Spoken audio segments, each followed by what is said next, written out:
absolutely magnificent.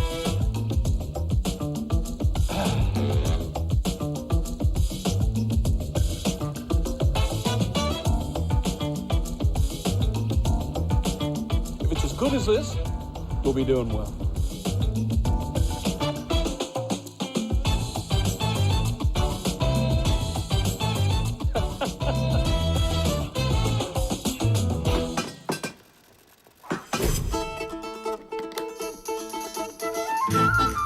All right, for this Roman lamb, it's a bit noisy, isn't it? It's bubbling away here. What I've got here is 1 kilo. Just have a look here, mate. I've got 1 kilo of lamb shoulder, and I asked the butcher to cut it into 8 pieces, bone and all. So that's there, and I've cooked it for about 10 or 15 minutes until it's really nicely browned all over. And then I'm just going to grab a couple of cloves of garlic and just chop it fairly roughly. And we'll throw that in along with lots of seasoning. And when I say lots, I mean it. So plenty of salt and pepper.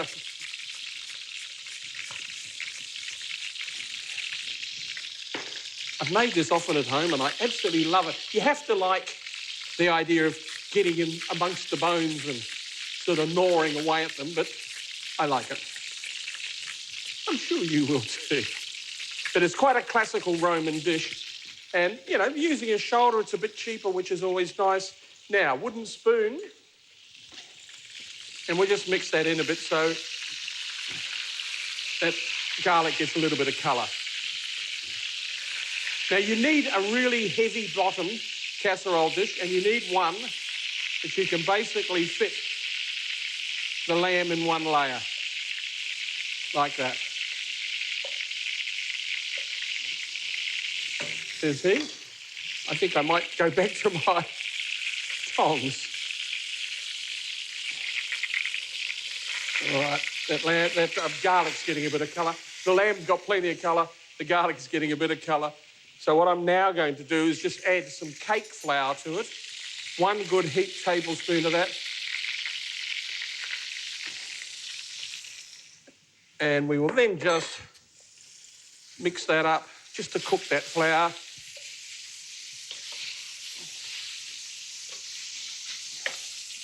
That, of course, is going to thicken it a little bit.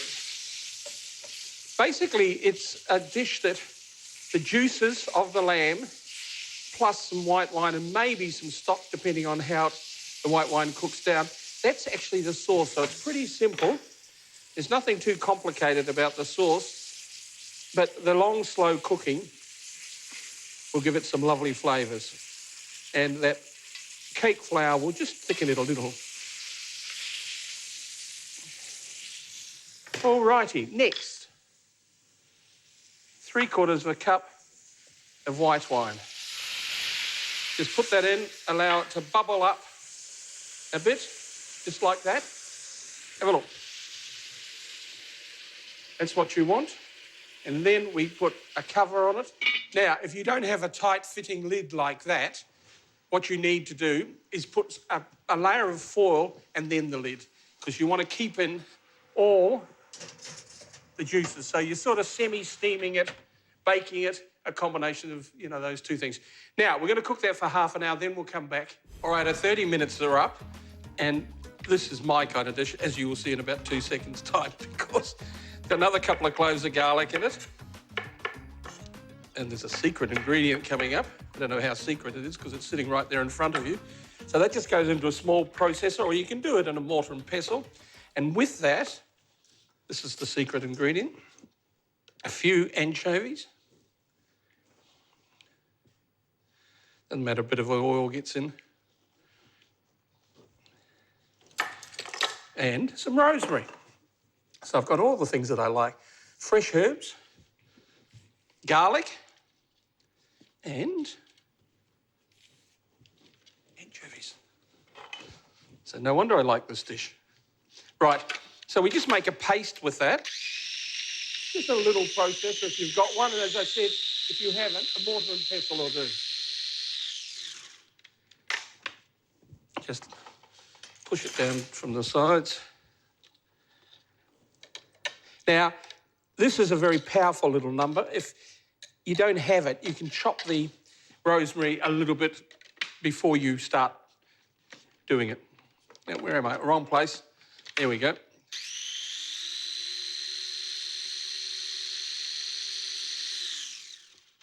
To that, I then add a few tablespoons of red wine vinegar.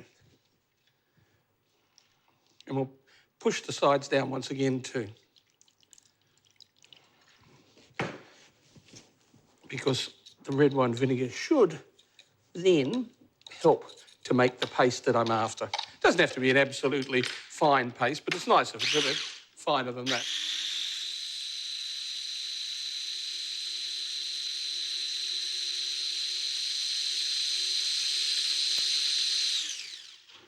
Let's have a look. Yep, we're looking good there. Right, let's just grab the lamb out of the oven. And just before I do that, what I'm going to do is I've turned this on, and this is just a really heavy-bottomed baking tray, and to that I'm then going to add... Now, they're going to crackle a bit because they've been sitting in water, of course. So I'm just throwing in these peeled chat potatoes. Any baby potatoes will do. I should have really drained those, shouldn't I? He's making a right mess. I'll do some salt and pepper on those. I noticed you've disappeared. You're not silly, are you? Right. And I'll just grab one of my chucks for this. Because not only is it hot, it's rather heavy as well. So I'll be a little careful.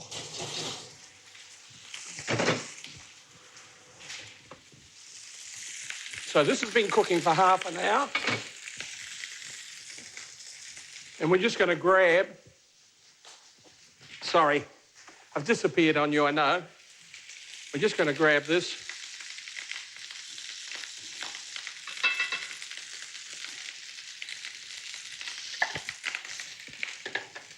And we'll mix that around.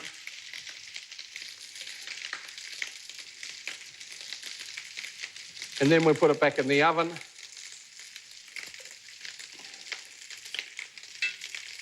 And I reckon we cook this for about 40 minutes.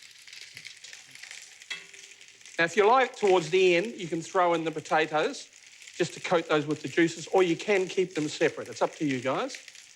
But we need it falling off the bone, so if it takes more than 40 minutes, so be it. And we'll turn it over every now and then. But it can go straight back in now.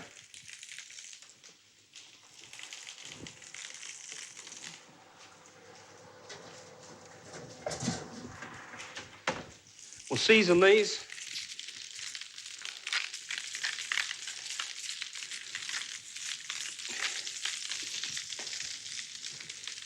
Some pepper and lots of salt.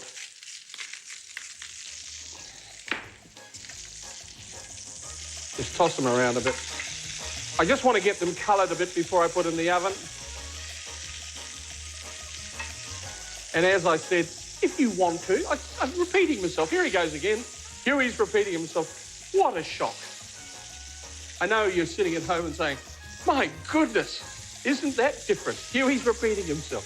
Anyway, the point of the story is, as I said, if you want to, once they're reasonably tender, you can throw them in with the lamb. But that's up to you. But first of all, let them get some colour before you put them in the oven. As I said, about 40 minutes for that lamb. It has to be very tender, so check it.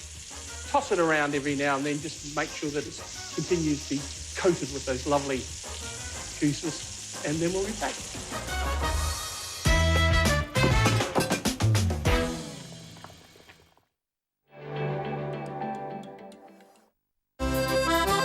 So this is it. For me, this is where it all started. My love affair with food. James Martin is going back to his first love, France. This is what I remember. Magical times. Sharing his passion and memories, you'll just want to hop on a plane and go with him. Bon appetit. Just don't try and match him drink for drink. If you think I'm cooking with a glass of this, you're having a laugh. New series, James Martin's French Adventure, starts Monday, 9:30 on Lifestyle Food. Debt. Gone. Stress. Gone. Hassles. Gone. Too much debt. Beyond Debt has helped thousands of Australians with debt problems. You do have options. If you have debts of $8,000 or more, call Beyond Debt for a free consultation. Don't put it off. Life's better when you're Beyond Debt. Call 1300 871 603 now for a free consultation, or go to beyonddebt.com.au. We'll be running the longest, heaviest train we've ever run. It'll be a massive challenge to us to get over the mountains. The train does talk to you, and you can feel it, you can hear it. I don't want any more fire, Rob, but I want it to blow off, all right? It's a bomb on wheels. It has to be perfect. We're under the pump here at the moment. We're beating him. Great adrenaline rush, that's for sure. Sensational. All new season, Railroad Australia, premieres Thursday 11th of May, exclusive to Discovery Channel. Small unit, massive headache. Unless we accept a huge loss on this property, we are stuck. With strata restrictions and a limited budget, it's proving hard to sell. This isn't going to be easy. Any ideas? Should we contact it instead, maybe? Not on my watch, girlfriend.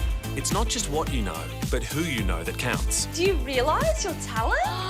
You are a magician. Just wait till you see the backyard. Wow! New Selling Houses Australia, tomorrow 8:30 on Lifestyle.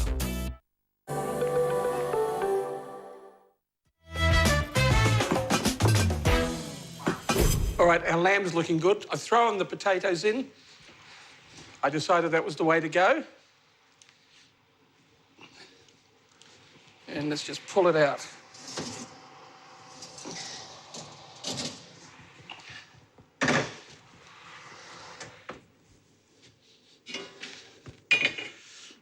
Ooh, it's looking good. It's very dry, though, so we'll have to add a few things to make a bit of a sauce. It's supposed to be dry at this stage. You don't want it all wet and moist because it's a sort of a dry roast.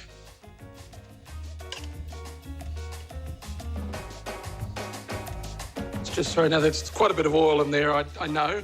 We're just going to throw some stock in there. Just some chicken stock is fine. Just grab a wooden spoon and just get all those caramelised juices into it as well. And we're going to bubble that down quite heavily.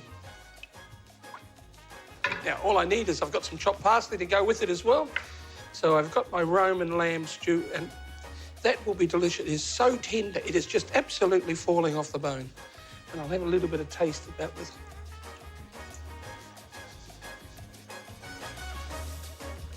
Know what I'm eating today? That's a ripper. Get the butcher to do all the hard work. Pretty simple stuff. Oh.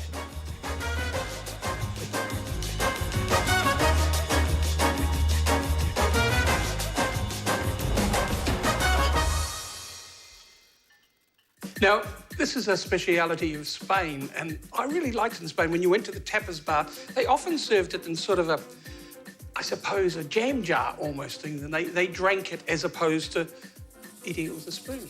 Sometimes they put shots of vodka in it too, so they had good fun with it. But this is not having shots of vodka, but of course you can if you like, and you can use it as a drink as opposed to a soup, but really is a cold soup. So 2 cups of V8 juice, 1 cucumber, which we have peeled and then just cut, about 1.5 cups of the inner stalks of celery, you know, the nice tender ones, a couple of chilies, seeded and then just chopped up, 1 red capsicum, seeded once again, cored, seeded and chopped up, and the crown and glory, which really does make it, is some fresh horseradish. So there's about 3 tablespoons of fresh horseradish there. So if you can find fresh horseradish, beautiful. And we're just going to blend that.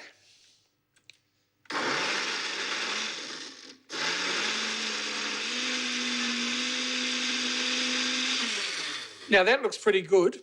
You actually can process it, but you'll get a better blend if you use a blender. So if you've got a blender, go for that. And then we just put it through a sieve, just to get rid of any of the rough bits that are left. When I say rough bits, I don't know whether they're rough bits, but the flesh. And so just pour it through your sieve. Just help it a bit. Right, let's just put that there. Now, we've got a few other things that go in. Another cup of V8 juice, 2.5 tablespoons of Worcester sauce or Worcestershire or whatever you want to call it. Did I say 2.5 tablespoons? Yes, I did.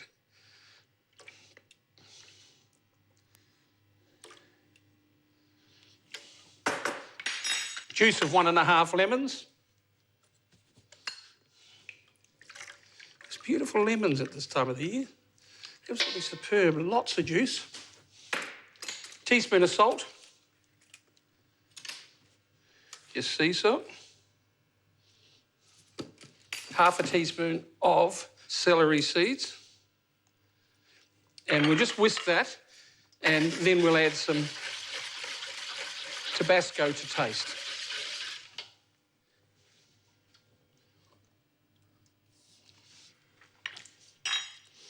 Oh, that's nice.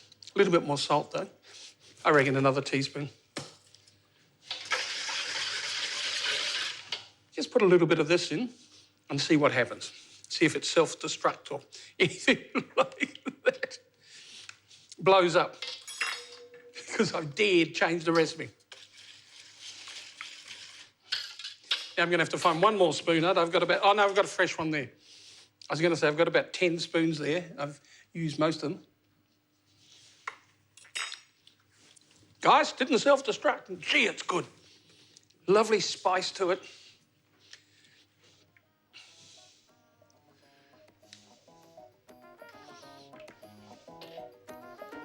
All right, just grab my chucks. Gee, I've made a mess, haven't I? A little bit of celery salt on just to finish. Just a little bit. And then I'll grab a chucks and just wipe it up. And we have the most delicious spicy gazpacho. And I think it improves with some of those vegetables put back in, but I'd still put them through the sieve, you know, so that they're really mashed up. And I wouldn't mind that as a drink either with maybe an oyster. Make it into an oyster shooter with an oyster. Shot of vodka. Ooh, sounding good. Anyway, if you want the soup, absolutely beautiful. It really is wonderful.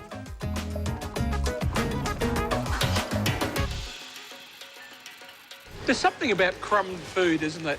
You put a piece of crumbed food, it doesn't really matter what it is. It could be a Wiener Schnitzel, or it could be a cordon bleu, it could be a cotoletta. I don't mind. Or this terrific Japanese dish, which I've never made the sauce before, so I'm a bit interested. But what it is a couple of pieces, or one or two, depending on how hungry you are, of loin of pork, which I've just crumbed, and I've crumbed it pretty simply, but with panko crumbs, which are obviously the Japanese crumbs which come out a little bit crunchy, which I always like. And I'm going to make, I think it's called a Tonkatsu sauce. As I said, never made it before.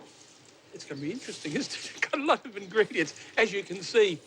The first one here is that's just half a teaspoon of that dry mustard, you know, the dry mustard powder.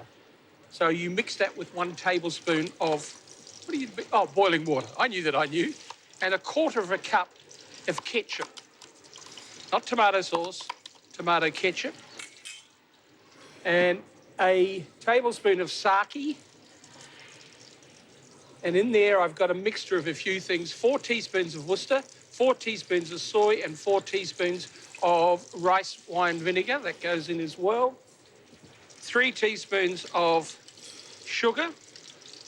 Now, this is an American recipe, so sometimes with American recipes, you find they can be very sweet. So if you find that that's too sweet, you can cut back on the sugar. But as I said, I haven't made it before, so I'll just have to try it. A good knob of fresh ginger grated. 1 plump clove of garlic. And we'll just have a look at that, because it's crackling away.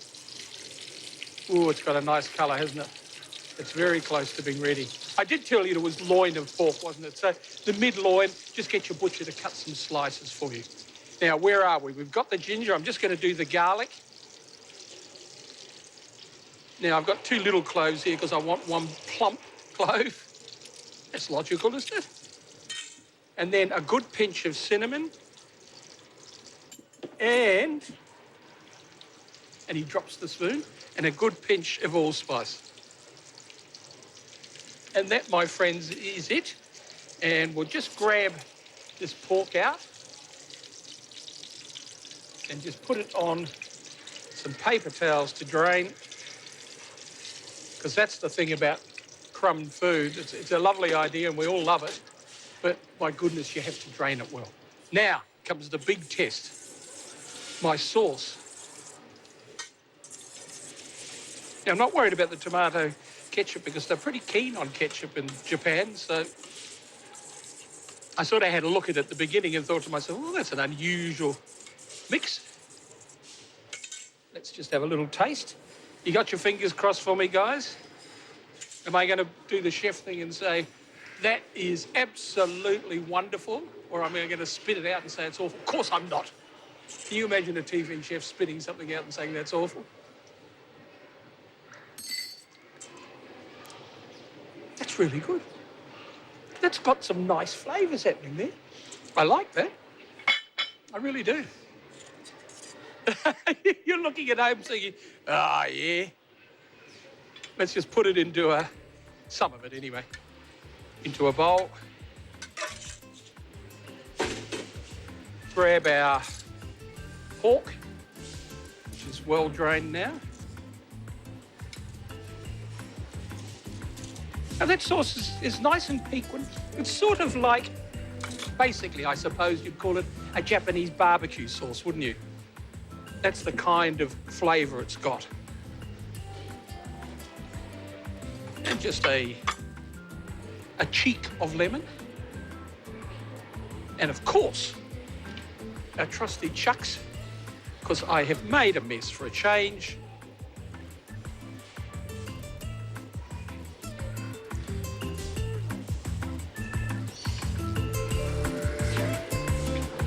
All right, guys.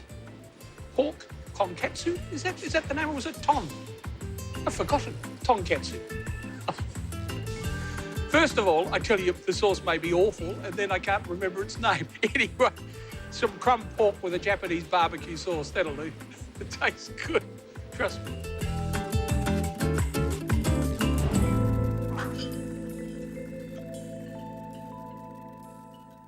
Now, just before I leave, a quote from Sir Winston Churchill.